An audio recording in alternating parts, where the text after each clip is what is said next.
Assalamualaikum warahmatullahi wabarakatuh. Perkenalkan, nama saya Kiki Nadifatul Ismiyah dari Prodi Pendidikan Guru Madrasah Ibtidaiyah, kelas D semester 4 UIN Sunan Ampel, Surabaya. Di sini, saya akan menjelaskan mengenai metode dan strategi pembelajaran Qawaid di MI atau SD. Untuk pembahasan kali ini, ada 3 materi. Yang pertama, ada hakikat pembelajaran Qawaid bahasa Arab, kemudian problematika pembelajaran bahasa Arab. Selanjutnya, metode pembelajaran Qawaid bahasa Arab di MI atau SD. Terakhir adalah strategi pembelajaran Qawaid bahasa Arab di MI atau SD. Langsung saja untuk materi yang pertama, yaitu hakikat pembelajaran Qawaid bahasa Arab. Pembelajaran sendiri merupakan suatu proses pengaturan lingkungan yang diarahkan untuk mengubah perilaku peserta didik ke arah yang lebih baik, sesuai dengan potensi dan perbedaan yang mereka miliki. Qawaid merupakan jamak dari kata qaidah yang bermakna aturan, kaidah-kaidah, dan undang-undang.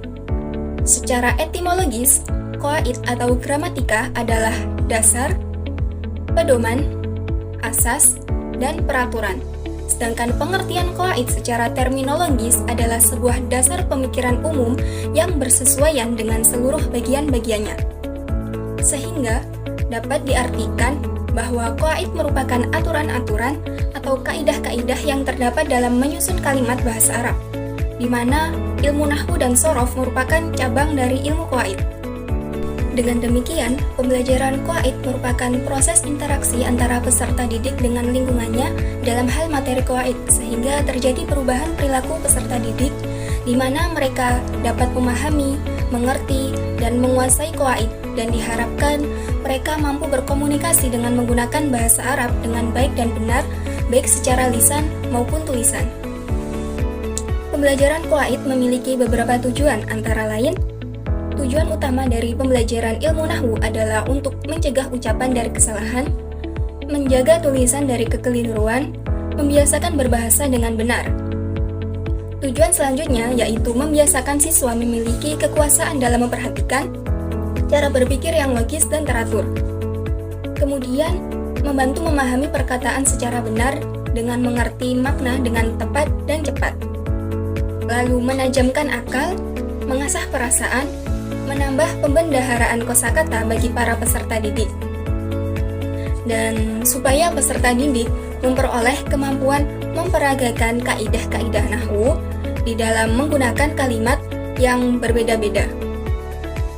Selanjutnya, materi yang kedua yaitu problematika pembelajaran bahasa Arab. Secara teoritis, ada 2 problematika yang dihadapi di dalam pembelajaran bahasa Arab, yaitu problematika kebahasaan atau problematika linguistik, dan problematika non-kebahasaan atau problematika non-linguistik.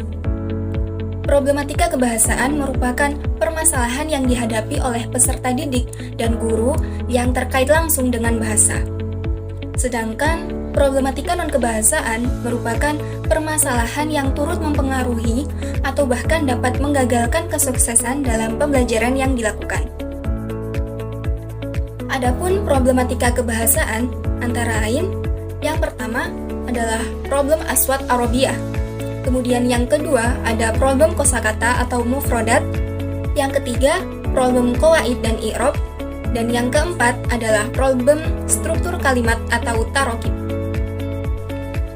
Yang pertama ada problem aswat Arabiyah. Problem aswat merupakan permasalahan yang terkait dengan sistem bunyi atau fonologi. Beberapa bunyi dalam bahasa Arab memiliki kemiripan dengan bunyi dalam bahasa peserta didik, dan ada juga yang tidak memiliki kemiripan dalam bahasa peserta didik. Secara teoritis, bunyi-bunyi yang tidak memiliki kemiripan dalam bahasa peserta didik diasumsikan lebih sulit bagi mereka dibandingkan dengan bunyi-bunyi yang ada kemiripannya. Oleh karena itu, solusinya adalah dengan memberikan pola latihan intensif dan contoh menjelaskan berbagai kata dan kalimat. Nah, pendidik juga dituntut untuk memiliki keterampilan ekspresif dalam memberi contoh sebanyak mungkin, supaya penghayaan kosakata juga terbangun secara baik dan membentuk kumulatif. Dalam pemilihan contoh juga harus berupa kosakata yang mempunyai makna. Yang kedua adalah problem kosakata atau mufradat. Bahasa Arab merupakan bahasa yang sangat beragam dan fleksibel dalam pola pembentukan kata, baik melalui tasrif istiqoqi maupun tasrif i'robi. Kedua jenis pembentukan kata ini membuat bahasa Arab kaya akan kosakata atau mufradat. Dalam konteks pengajaran bahasa, terdapat realita lain terkait kosakata yang perlu diperhatikan. Misalnya, memiliki banyak kata dan istilah Arab yang tergabung dalam kosakata bahasa Indonesia atau bahasa daerah. Kondisi ini, di satu sisi, memiliki banyak keuntungan, namun di saat yang sama juga dapat membawa permasalahan tersendiri, khususnya penerjemahan dan pencantuman kata Arab ke dalam bahasa Indonesia yang bisa menyebabkan permasalahan tersendiri. Misalnya, pergeseran arti kata serapan, seperti ungkapan Masya Allah. Dalam bahasa Arab, Masya Allah digunakan untuk mengungkapkan rasa takjub pada sesuatu yang indah atau luar biasa. Namun, dalam bahasa Indonesia, maknanya berubah dan digunakan untuk menyampaikan konotasi negatif atau ketidaknyamanan. Kemudian perubahan lafal dari bunyi bahasa Arabnya. Misalnya kata berkat yang berasal dari kata barokah dan kata kabar yang berasal dari kata khobar. Lalu ada perubahan arti, tetapi lafalnya tidak berubah. Misalnya kata kalimat berasal dari kata kalimah. Dalam bahasa Arab, kalimah berarti kata. Namun, di dalam bahasa Indonesia berubah makna menjadi susunan kata yang lengkap maknanya. Padahal, susunan kata di dalam bahasa Arab disebut tarkib atau jumlah. Kemudian yang ketiga adalah problem qawaid dan i'rab. Tanda bahasa Arab atau qawaid yang berkaitan dengan pembentukan kata atau sorfiyah atau susunan kalimat atau nahwiyah seringkali menjadi kendala utama bagi pembelajar bahasa Arab. Pada akhirnya, penting bagi guru untuk memahami apa yang sulit bagi pembelajar bahasa Arab, kemudian menawarkan cara yang mudah untuk menguasai bahasa Arab dalam waktu yang relatif singkat. Yang keempat ada problem struktur kalimat atau tarokib. Problem struktur kalimat merupakan salah satu dari permasalahan bahasa yang umum dihadapi oleh pelajar dan pembelajar bahasa Arab.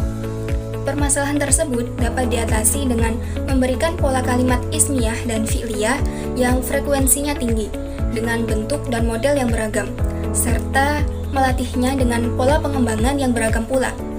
Ini adalah salah satu dari masalah bahasa yang sering dihadapi oleh para guru bahasa Arab. Selanjutnya adalah problematika non-kebahasaan, antara lain motivasi dan minat belajar, sarana belajar, kompetensi guru, metode pembelajaran yang digunakan, waktu yang tersedia, dan lingkungan berbahasa. Kemudian materi yang ketiga adalah metode pembelajaran qawaid bahasa Arab di MI atau SD. Metode yang biasa dipakai dalam pembelajaran qawaid diantaranya metode deduktif, al-thoriqah al-qiyasiyah, kemudian metode induktif, al-thoriqah al-istiqro'iyah, lalu metode teks terpadu, thoriqah al-nusus al-mutakamilah, kemudian metode aktivitas thoriqah an-nasyat, dan metode problem thoriqah al-mushkilat. Yang pertama adalah metode deduktif. Metode ini merupakan metode yang pembelajarannya dimulai dengan kaidah-kaidah, kemudian memberi contoh-contoh. Di dalam metode ini, pengajaran dititik beratkan pada penyajian kaidah, pembebanan hafalan kaidah kepada peserta didik, kemudian pemberian contoh untuk memperjelas maksud kaidah tersebut, sehingga proses pembelajaran berlangsung dari yang bersifat umum ke khusus. Namun, banyak yang berpendapat bahwa metode ini kurang cocok jika diterapkan untuk pemula, sehingga lebih dianjurkan pada peserta didik tingkat menengah. Kemudian yang kedua yaitu metode induktif. Metode ini merupakan metode yang pembelajaran dimulai dengan contoh-contoh yang baru, kemudian diikuti dengan qawaid pada umumnya. Pada pembelajaran qawaid dengan metode induktif, guru memulai pembelajaran dengan menampilkan contoh-contoh pola kalimat terlebih dahulu, lalu guru mengiringi penjelasan dengan pengambilan kesimpulan kaidah yang terdapat dalam contoh-contoh tersebut. Sehingga banyak yang berpendapat bahwa metode ini lebih cocok untuk diberikan kepada peserta didik pemula, misalnya tingkat madrasah ibtidaiyah. Selanjutnya, metode yang ketiga yaitu metode teks terpadu. Metode ini didasarkan atas teks terpadu atau utuh yang berisi satu topik. Melalui metode ini, selain diajarkan tata bahasa, peserta didik juga belajar mengenali kosakata baru dan ungkapan-ungkapan baru. Tetapi, ada pula yang berpendapat bahwa metode ini tidak efisien. Banyak waktu yang diperlukan untuk membaca teks, menerjemahkan, mendiskusikan kalimat-kalimat tertentu, kemudian baru mengambil kesimpulan, dan ditakutkan pembelajaran nahwu berubah menjadi pembelajaran membaca atau qiraah. Lalu metode yang keempat adalah metode aktivitas. Pertama-tama, guru meminta peserta didik untuk mengumpulkan kalimat dan struktur yang mengandung konsep qawaid yang hendak diajarkan. Kalimat-kalimat tersebut diperoleh dari berbagai media. Setelah itu, guru menarik kesimpulan untuk kaidah nahwu itu, lalu menuliskannya. Kemudian diaplikasikan dengan contoh-contoh yang lain. Dan metode yang terakhir yaitu metode problem. Pada awalnya, guru melontarkan satu persoalan nahwu atau sorof di hadapan peserta didik yang solusinya akan ditemukan melalui kaidah baru. Aplikasinya, guru melontarkan kalimat yang salah, kemudian menawarkan kepada peserta didik apakah kalimat itu benar atau tidak. Jika salah, peserta didik ditanya mengapa kalimat tersebut salah. Kemudian, peserta didik diminta untuk mengoreksi kalimat yang salah sehingga menemukan kalimat yang benar, lalu ditarik kesimpulan atau kaidah. Menurut beberapa pendapat, metode ini cocok untuk peserta didik yang senang berdiskusi. Namun, bagi peserta didik pemula atau kurang memiliki motivasi dalam belajar hal ini, sebaiknya metode ini tidak digunakan. Kemudian materi yang terakhir yaitu strategi pembelajaran qawaid bahasa Arab di MI atau SD. Dalam pembelajaran bahasa Arab, terdapat 4 keterampilan berbahasa yang diajarkan secara integral, yaitu menyimak, berbicara, membaca, dan menulis.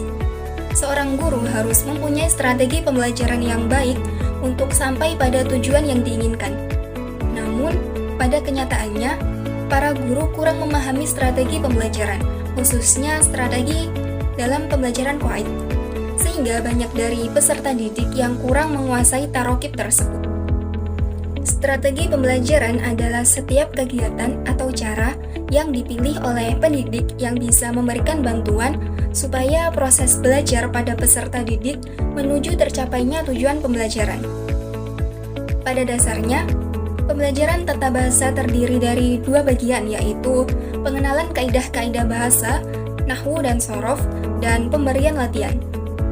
Kedua kegiatan tersebut bisa dilakukan baik dengan cara deduktif maupun induktif dan disesuaikan dengan pandangan dasar dari pendekatan yang digunakan. Baik, sekian penjelasan dari saya mengenai metode dan strategi pembelajaran qawaid di MI atau SD. Terima kasih dan mohon maaf apabila terdapat salah kata atau ucapan. Wassalamualaikum warahmatullahi wabarakatuh.